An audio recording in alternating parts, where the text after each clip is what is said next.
Assalamualaikum warahmatullahi wabarakatuh. Semoga semua kebaikan terlimpah kepada kita semua. Amin ya rabbal alamin. Pada suatu hari, Abu Nawas kedatangan tamu yang tak lain adalah teman lamanya. Maka dipersilahkanlah tamu tersebut untuk duduk di teras rumahnya yang berbentuk panggung. Tak selang beberapa lama kemudian, angin bertiup agak kencang. Lalu atap teras itu bergoyang dan berbunyi kreot-kreot.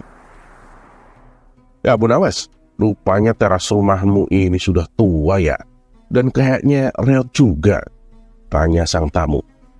Abu Nawas pun menjawab, oh jangan salah sangka kamu, terasku ini berbunyi karena sedang bertasbih kepada Allah. Ah masa, kok bisa begitu? Tanya tamu itu kembali dengan heran. Ya benar. Memangnya kamu lupa bahwa semua makhluk di langit dan di bumi itu selalu bertasbih memuji Allah? Jawab Abu Nawas kembali. Ah yang benar kamu. Si tamu pun menimpali lagi. Abu Nawas kemudian menjelaskan. Wah kamu ini kayaknya lupa ya. Firman Allah di surat Al-Isra ayat 44. Bismillahirrahmanirrahim. Tusabbihu lahus samawatu sab'u wal ardu wa man fihinna. Fa'im min syai'in illa tusabbihu bihamdihi walakin la tafqahuna tasbihahum innahu kana haliman ghafura. Yang artinya langit yang 7, bumi dan semua yang ada di dalamnya bertasbih kepada Allah, dan tidak ada sesuatu pun melainkan bertasbih dengan memujinya. Tetapi kamu tak mengerti tasbih mereka. Sesungguhnya Dia Maha Penyantun lagi Maha Pengampun.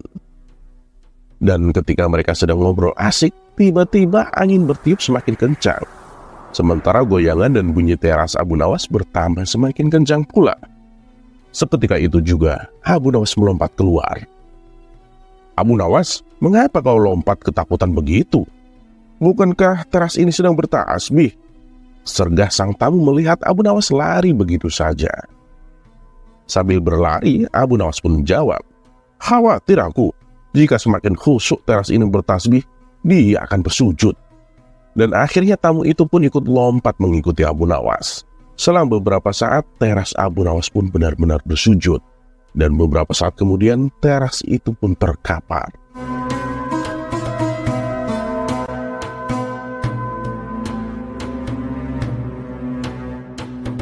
Terlepas apakah cerita ini adalah cerita fiksi atau kenyataan, karena hikmah adalah barang hilang seorang muslim.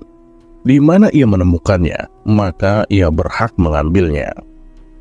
Dan seperti biasa, terima kasih. Wassalamualaikum warahmatullahi wabarakatuh.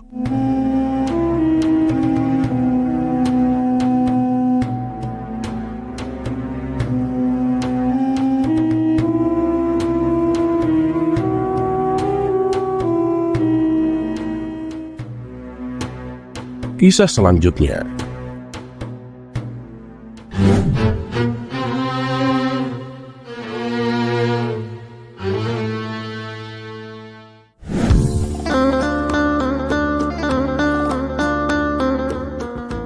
Assalamualaikum warahmatullahi wabarakatuh. Semoga semua kebaikan terlimpah kepada kita semua. Amin ya rabbal alamin. Abu Nawas adalah seorang pujangga Arab yang lahir di kota Afas di negeri Persia. Abu Nawas seorang yang sangat cerdas dan cerdik. Beliau dipercaya sebagai wali Allah. Dan pada suatu ketika, Raja Harun ar-Rasyid memanggil si pria pintar itu ke istana. Raja pun berkata, hari ini aku punya misi yang lain untukmu, Abu Nawas, kata sang raja. Wah, apa yang harus saya kerjakan, Paduka Yang Mulia? Tanya Abu Nawas tak sabar. Kamu tahu kan bahwa kita ini punya teluk yang sangat luas. Tapi menyedihkan sekali, tak seorang pun pernah menyeberangi teluk itu.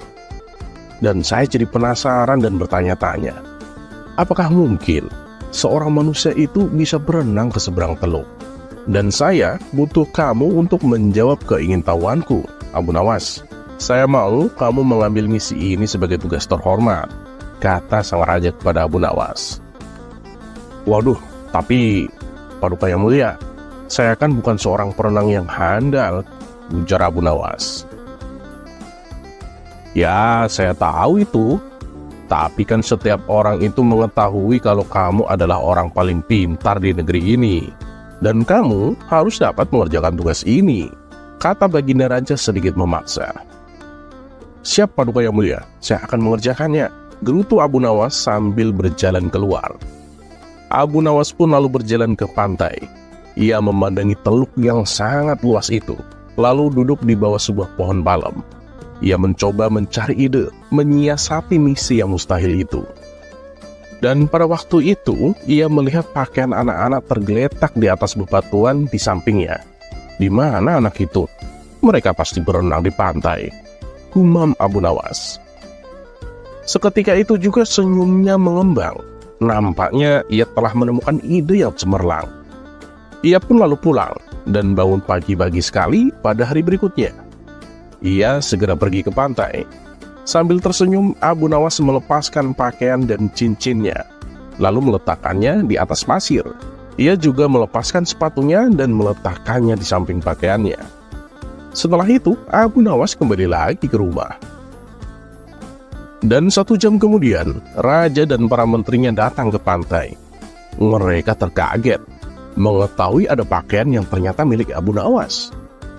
Mereka pun berspekulasi kalau Abu Nawas itu sedang berenang mengarungi laut untuk mencapai teluk.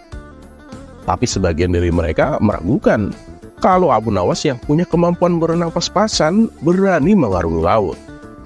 Dan untuk membuktikan rasa penasaran mereka, akhirnya mereka pun sepakat untuk mendatangi rumah Abu Nawas. Sesampainya di rumah Abu Nawas, raja dan para menteri hanya ditemui oleh istrinya. Ia mengatakan kalau Abu Nawas meninggalkan rumah pagi hari sebelumnya. Kemarin ia mengatakan pada Tuan bahwa ia akan berenang menyeberangi teluk. Ia berkata bahwa Paduka Yang Mulia yang memerintahkannya melakukan demikian. Sebenarnya sih saya tak tega membiarkannya pergi, karena saya tahu Paduka, ia itu bukan perenang yang handal, kata wanita itu dengan sedih. Tiba-tiba datang seorang pengawal istana melapor. Paduka Yang Mulia, Abu Nawas ditemukan. Pengawal kemudian bercerita jika pada larut sore, 3 nelayan di pantai melihat seorang pria berenang. Ketika mereka mendekatinya, mereka tahu bahwa yang berenang adalah Abu Nawas. Karena terlihat sangat lelah, maka mereka membantu Abu Nawas mencapai pantai. Tapi tak lama setelah itu, Abu Nawas malah pingsan. Berita itu pun menyebar dengan cepat hingga sampai ke telinga pengawal istana. Dan tak lama setelah itu, raja dan beberapa pengawal pergi ke pantai. Raja pun lalu duduk di samping Abu Nawas. Abu Nawas, Abu Nawas, kata raja sambil menggoyang-goyangkan tubuh Abu Nawas. Ia pun membuka matanya dengan pelan.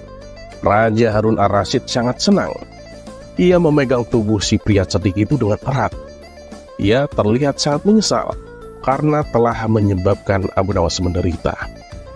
Abu Nawas hanya tersenyum tipis ketika sang raja memeluknya dan mengatakan, "Kamu hebat Abu Nawas," ucap sang raja. Terlepas apakah cerita ini adalah cerita fiksi atau kenyataan, karena hikmah adalah barang hilang seorang muslim. Di mana ia menemukannya, maka ia berhak mengambilnya.